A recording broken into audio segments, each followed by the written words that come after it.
what happens on the ketogenic diet? To many of us, the ketogenic diet sounds absolutely crazy. A diet where you can have lots of meat, unlimited amount of cheese, it just doesn't make sense. Yet, the ketogenic diet is also supposed to be helpful for reversing cancer, for reversing metabolic disease like fatty liver, reversing diabetes. So I did an experiment of 6 weeks of keto, and I'm going to share what I discovered in this video.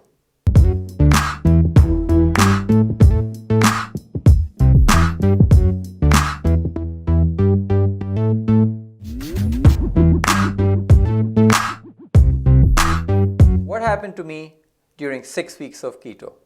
And what we're going to cover in this video is going to be how it impacted my weight, how it impacted my cholesterol, my liver and my cardiac health, how it impacted my skin, my energy, my lifestyle, and of course what happened post keto. We don't want to gain back the weight that we lost in keto, so what happened to me when I went post keto? I am Junior Gupta. I am the founder of LifeHeal. At LifeHeal, we look at all new and innovative research coming out around reversing metabolic disease. And my goal is to help you bring it into your life as easily and as conveniently as possible. So let's start with weight. What happened to my weight? Now, unlike most people who get on keto, I did not want to lose weight. I actually wanted to gain weight in an ideal situation, or at least maintain my weight. I'm going to show you my laptop screen here. This is my IT system. This is how we manage clients and even myself in LifeHeal. So this is my weight chart. Now what a lot of you might not know is back in September of 2020, I had gotten injured, I had stopped working out, and my weight had really dropped. So my weight went down to 64 kgs, and I've been trying to come back since then. My target is 75, just for the record. When I started keto, which was right after Christmas, my weight was at 73 kgs. And I lost a little bit. This is January 11th. And then I have kind of stayed in the same range. So the moral of this story is that ketogenic does not mean automatic weight loss. You need to have your meal plan adjusted if you want to achieve weight loss. And at the end of the day, it is supposed to be calorie deficit. So when you are having a calorie deficit, you lose weight. The ketogenic diet helps you be in a fat burning mode. And so I can share with you, I've worked with triathletes who couldn't lose weight because despite working out 5 hours a day, their body was not burning the fat that they had. So a ketogenic diet, let's say if you're in such a situation, would help you tap into your fat reserves. So when you're doing your 100-kilometer bike ride, you're burning your fat and getting leaner to hit that ideal weight for your triathlon. For the rest of us who are just trying to lose weight, I want to bring it back to the fact that you need to have a structured meal plan. Just embarking on a keto journey will not mean weight loss. And you may also have other things like ketoacidosis, which is you just want to ensure you eat enough vegetables as well. You should be nutritionally dense. Now I'm going to discuss our cholesterol. And doctors often ask us to reduce fat and reduce our cholesterol intake to reduce our cholesterol scores. And I have never eaten more cholesterol in my life. I was having eggs every day with the yellows. On a lot of days I was adding bacon because I need to eat a lot of fat on the ketogenic diet. And even for my experiments, I was adding bacon fat to my food. So something which would be absolutely no-no, I was adding that to my food and sending it to my cardiologist friend just to shock him. So what happened? So let's go back into my laptop to look at the data. And I'm going to start with my triglycerides. The triglycerides nowadays is considered one of the most important markers for your health, and my triglycerides went down actually to one of my lowest levels yet. My third low, well, if I go back to 2015, that was lower.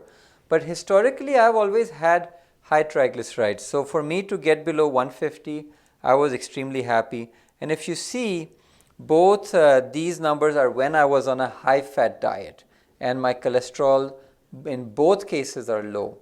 So again, I want to repeat that nowadays they do say triglycerides are more important for your cardiovascular outcomes than LDL.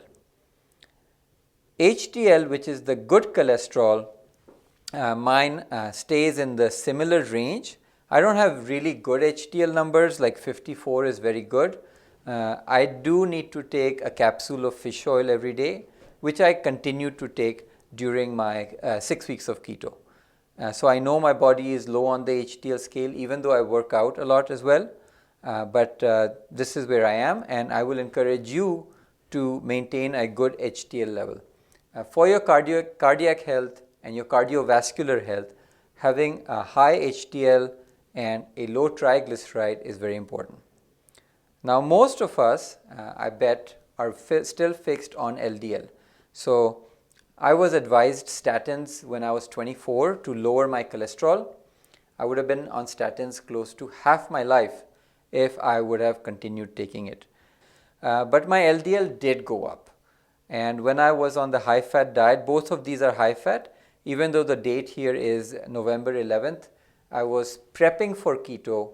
Even though I was not on keto at that time, my LDL was very high.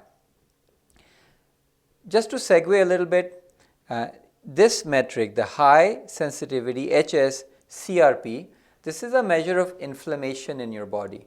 So nowadays a lot of theory, a lot of new research is saying that it is this inflammation that needs to be low, and my inflammation is traditionally low except for one outlier. Here I was having an infection and my inflammation went up. So having low inflammation and low triglycerides and high HDL is what currently is said as a much better marker for your cardiac health than LDL. So a little bit of new research for you as well.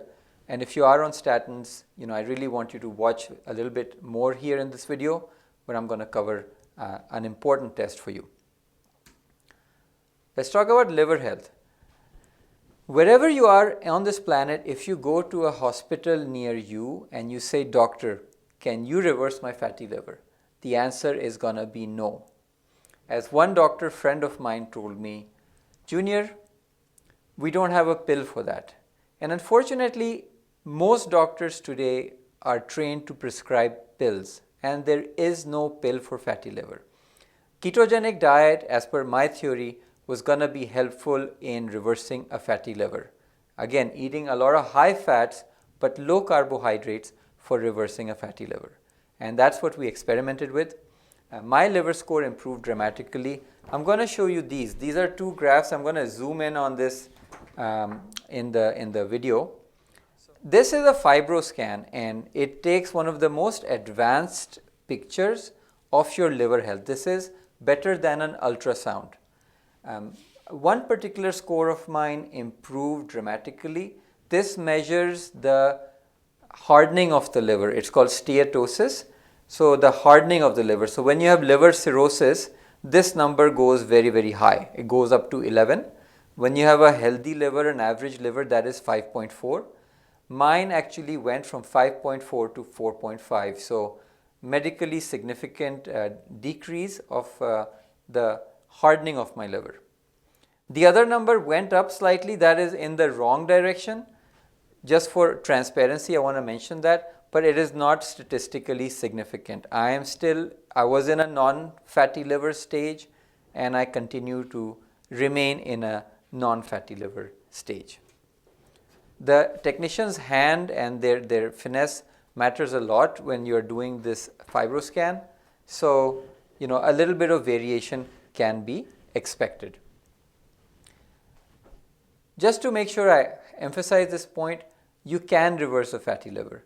Liver today is like the anchor of your metabolic health. It's the largest organ in this grouping here, and having a healthy liver is going to be foundational to all your metabolic health. So fatty liver can be reversed, and the ketogenic diet is excellent for fatty liver reversal, especially early stage when you don't have a lot of comorbidities. You can definitely consider a ketogenic diet. Cardiac health. Now, eating so much fat, I was concerned and I was eager to get my cardiac health scanned again because, I don't want to die doing this. My wife would kill me. Get my joke? So, and for coming back to that cholesterol discussion as well, why do you take statins? Why do we worry about cholesterol? It's so that we don't get blockages. Well, how about if we just took a picture of the arteries and we checked for blockages? So this is called the Carotid Intima Media Thickness. I'll put the description in the YouTube text of the video. And it takes a picture of my carotid arteries. It tells me, how are my arteries doing? And these are right at the surface. So you get a really good picture. These are major arteries. They supply the blood to the brain. Cholesterol test is indicative of what may happen. This is a better quality picture, and that's my opinion. Be responsible for your own medical decisions. I'm just giving you my opinion here. So despite my high saturated fat intake, my arteries remained the same, which is extremely healthy. So that's my cardiac health update vis-a-vis 6 weeks of the ketogenic diet. Skin. Now this was very interesting. I did not expect this. I have never heard about this on the ketogenic diet. I got very good comments from my harshest critic, which is my mom. My mom on FaceTime numerous times she told me, Junior, your skin has improved. And the definition for that would be the glow she felt had really improved. My skin I looked healthier. I had a more youthful look, so less wrinkles, and also a more filled face. Remember when I showed you in my weight graph that my weight had gone down to 64? So a lot of my fat had disappeared and I looked sickly. So a lot of that started restoring and just started looking more healthy. Now let's talk about energy and lifestyle. What can you expect energy-wise if you're on the ketogenic diet? So I felt the same energy-wise. I didn't feel any different. Once I had to go really hungry for a long time, once or twice, and I didn't feel as hungry. I think my body was eating the fat reserves and that system worked out pretty good. More importantly, I want to talk to you about my blood pressure. So I've always had pretty good blood pressure, close to ideal. So I was careless. I was having a lot of salt, and then bacon definitely had a lot of fat. So one day I checked my blood pressure and it was 145 over 105. Extremely high, hypertension, stage 1. I was very concerned if all this fat was impacting it, if the fat was hardening my arteries or shrinking my arteries and my pressure was going up. That would not have been good. Luckily, when I reduced my salt for a week, my blood pressure went down. And my takeaway from this is, folks, always measure your blood pressure. You'll be surprised sometimes that you're very fit and healthy, and next thing you know, you're having high blood pressure. And it's useless to be suffering damage from that when it can be fixed so easily. So check your blood pressure weekly. Now I keep my blood pressure machine close to me and I check it at least once a week, so I don't have unnecessary metabolic damage from high blood pressure. The other interesting thing is that my alcohol metabolism changed, and that happens to everybody on ketosis. So even on 2 drinks once, I really went out of it, and that was not a good day for me. So my takeaway was that I really cut down my drinking while I was on keto, and that's been a good takeaway. I've reduced my alcohol consumption since I did this 6-week experiment, and it's something to be prepared. If you go out for parties, if you go out for dinners, you're not drinking. Ideally, you should not be drinking, because sometimes these drinks can really hammer you, and that's not where I want to be. I also felt very restricted on the keto diet. So on the vegan diet, I feel more comfortable going out. I've done vegan for a long time. I've done gluten-free for a couple of years. Gluten-free was no issue for me, even traveling across India, Europe, US, it's been fine. But on the ketogenic diet, surprisingly, I felt very restricted. And the reason for that is that the ketogenic diet is 80% fat. It's not meat, it's 80% fat. So I can get meat everywhere. I can get kebabs, tikkas, barbecue, steak, chicken, fish. I can get that everywhere. But how do I get my 80% fat? That was a big challenge for me, and I did not go out as often when I was on keto. And that affected kind of my family life. You know, my wife felt like I'm not going out much. My kids really felt it. So with keto, do it for a short time. I don't think that you can do keto forever. I wouldn't recommend it. Which brings me to my next slide and my last slide, post keto. So the big challenge with keto is people gain the weight back. They never learned how to live, how to eat, how to behave in a non-keto world.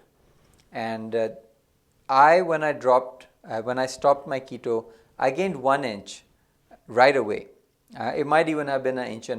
Within a week, I gained it. And I know what to eat. Like, I know nutrition, I know vegan, I know low carb, I know all this stuff. I know how to pick what I need to pick from a buffet. I know my portion control, and yet my body just, boom, changed.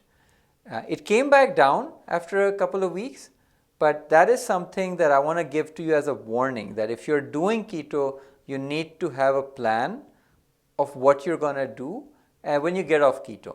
You don't want to gain the weight back.